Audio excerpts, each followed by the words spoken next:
aholi o'rtasida targ'ibot, halovat vaksinasi. Prezidentimiz bemorlar o'tgan munosabat ko'targani yo'q.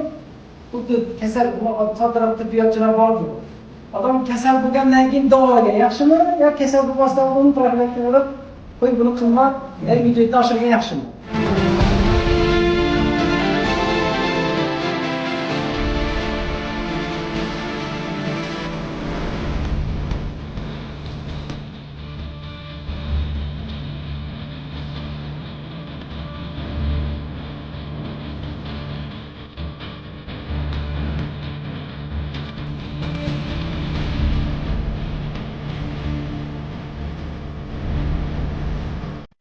Doimiy komissiyalardagi ko'rilayotgan masalalar bugungi kunda yangi saylangan 7-chaqiruvga saylangan deputatlarimizda asosiy kun tartibidagi o'zlari tomonidan bildirilgan taklifi orqali shakllanyapti.